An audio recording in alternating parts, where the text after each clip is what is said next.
Let's be real, Bob Iger's golden boy image is officially shattered. The man once seen as the architect of Disney's Renaissance is now standing in the ashes of his own empire. And can we just ask, how does someone go from saving Pixar, Marvel, and Lucasfilm to destroying them in less than a decade? It's like watching the hero of a franchise suddenly turn into the villain. And this isn't speculation, it's hard numbers. Box office flops have piled up like unpaid bills, and Disney has lost billions, yes billions, under his watch. Think about that. Disney, the once invincible castle, now running on fumes. Iger's strategy? Keep pretending it's all part of a plan. But when every project becomes a punchline, from Snow White to the Acolyte to Ironheart, you start to realize the magic died a long time ago. And Iger? He's clinging to the illusion like it's a golden ticket. Only problem? That ticket expired years ago. So here's the part that no one in the boardroom wants to say out loud. Disney didn't just make bad content. It made content for the wrong reasons.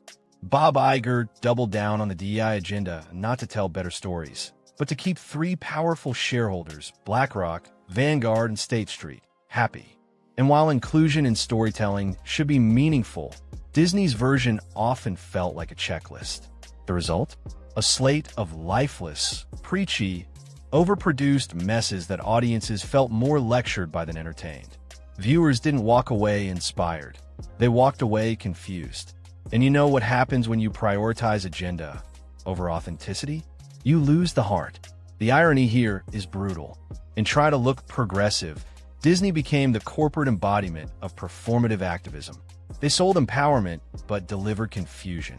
Now, the same shareholders they tried to impress are watching profits nosedive, and Bob Iger's dream strategy is starting to look more like a self-inflicted curse. Here's where the story takes a darker turn. Iger just greenlit another round of mass layoffs, firing between 2,200 and 2,500 employees across multiple departments. And guess what? It's not the overpaid execs or failed decision-makers who are getting the boot. It's the regular workers.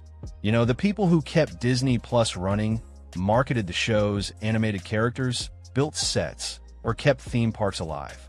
They're being tossed aside like disposable side characters in a story that's lost its plot.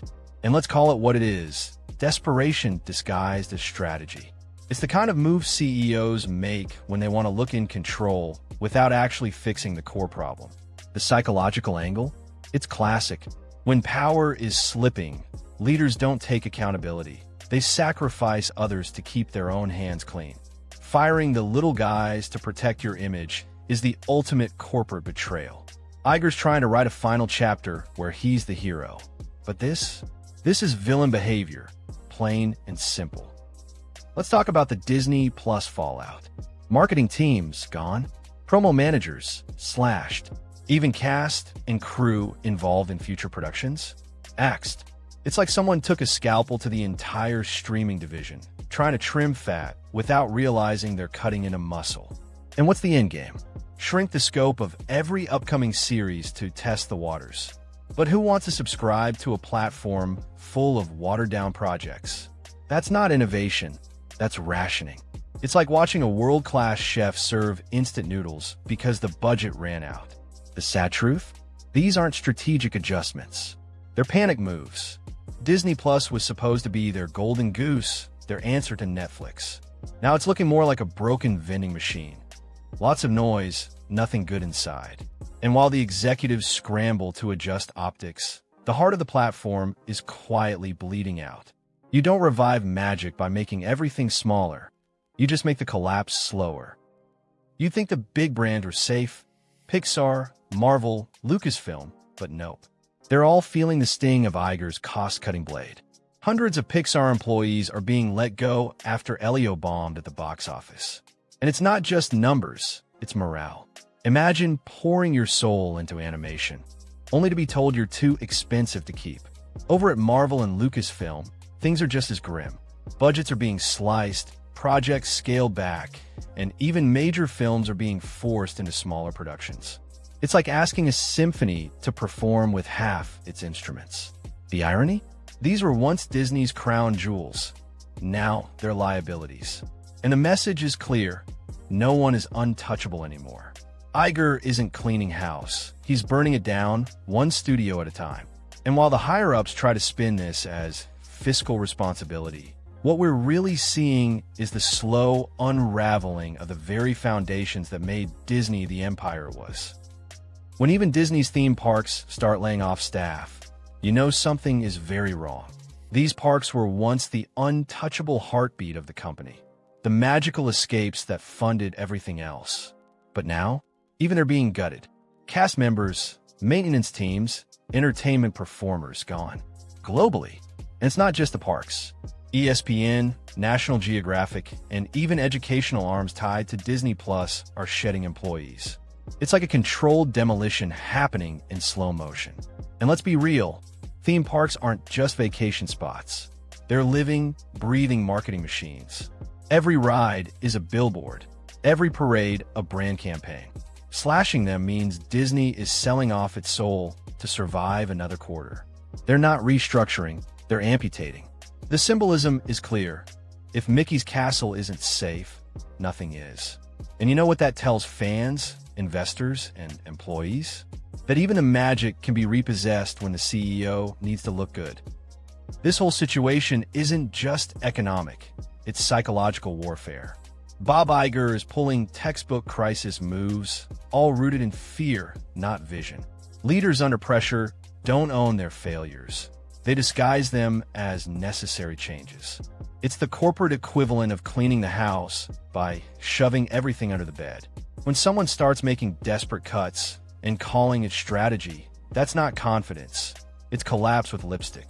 And let's face it, Iger's not trying to save Disney. He's trying to save face.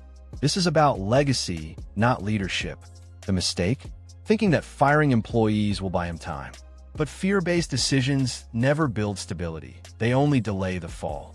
It's emotional shrinkage on a massive scale. Instead of confronting the culture that caused the mess, he's minimizing the symptoms and calling it progress. And in doing so, he's making it impossible for real recovery to happen. Behind those glossy press releases, there's a boardroom civil war. Some Disney board members are still backing Iger, probably hoping he can pull off one last miracle. But others? They've had enough. They see the iceberg, and they're tired of pretending the ship isn't sinking. The board is now a split jury, half in denial, half waiting for the verdict. And that fracture at the top is starting to leak into every part of the company. Morale is low, departments are scrambling, and no one knows what direction Disney is even going in anymore. It's like watching a kingdom slowly forget its own rules. And here's the real kicker. Even the pro-Iger members know they're stalling. But when your entire brand is built on illusion, it's easier to smile for the cameras than admit the fairy tale's over. Right now, Disney isn't one company. It's several confused departments held together by duct tape, stock options, and a CEO clinging to borrowed time. And now we have to ask the question that's been hanging in the air like a storm cloud.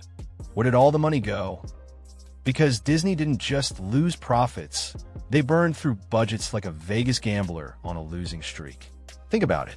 Projects like Snow White, The Little Mermaid, The Lion King prequels, and The Acolyte weren't just flops. They were overfunded, overhyped, and underdelivered. We're talking hundreds of millions poured into films that barely made a dent at the box office. And the projects that were quietly shelved? Tarzan, Sword in the Stone, another Alice in Wonderland, complete radio silence. It's like the studio ghosted its own slate. Why? Because all that funding wasn't about storytelling. It was about politics, about optics, about looking good for the three big shareholders. But here's the twist. When you overfund style over substance, people notice. And now Disney has nothing to show but empty theaters, abandoned projects, and a bloated budget that can't explain itself. That's not creative vision. That's misdirection with a credit card. Here's the part Bob Iger probably thinks is his comeback moment. He's preparing to step down in 2026, and now he wants to craft a final statement. A last-ditch PR monologue to clean up the mess he leaves behind. But here's the psychological truth. When a CEO has to explain their decisions this hard, the confidence is already gone. Iger's playing defense now. This isn't about steering the company. It's about saving his own storyline. His plan? Use this public statement to reassure shareholders, reframe the layoffs, and try to paint a future that somehow looks hopeful despite the chaos. But honestly, who's buying that? Because the same guy who fired thousands, downsized beloved studios, and let the brand identity crumble, that guy doesn't get to write the ending like he's Walt Disney himself. If anything, this is the corporate version of an actor bombing on their final scene, still waiting for applause that's never coming. The curtain's closing, Bob, and no speech is going to rewrite the plot twist. Think the nightmare ends in 2026? Think again, because let's talk about the next CEO. Whoever replaces Bob Iger isn't going to inherit a magical kingdom. They're getting a PR dumpster fire, complete with employee distrust, divided leadership, and franchises running on creative fumes. And here's the kicker. The people making the next pick are the same people who backed Iger through all of this. So do we expect radical change? Don't count on it. There's a good chance the next leader will either be just as agenda-driven, just as out of touch, or maybe even worse, a suit with no storytelling soul. This is where the pattern becomes clear. Disney keeps treating leadership like a revolving door of damage control. But if you're just changing the face at the top while keeping the same playbook, what's really changing? It's like replacing the captain of the Titanic after it hit the iceberg. The ship's still sinking. And unless someone breaks that cycle, Disney's next act might be more tragic than the one we're watching now. So what's the takeaway here? Disney, the studio that once defined childhood wonder, has turned into a brand in existential crisis. The layoffs, the flops, the soulless remakes, they're not isolated mistakes. They're symptoms of a bigger disease, chasing shareholders over stories, politics over passion, and control over creativity. And now, the audience can feel it. The magic's gone. You can't fire your way to inspiration. You can't budget cut your way to loyalty. And you definitely can't keep rebranding every disaster as necessary evolution. At some point, the audience stops believing. And once that happens, the damage isn't just financial, it's cultural. Disney used to be a mirror of our dreams. Now it's a warning sign of what happens when a brand forgets who it's supposed to be. Can it be saved? Maybe, but only if it stops trying to look perfect and starts remembering how to tell real stories again. Because if you have to prove you're magical, you've already lost the spark.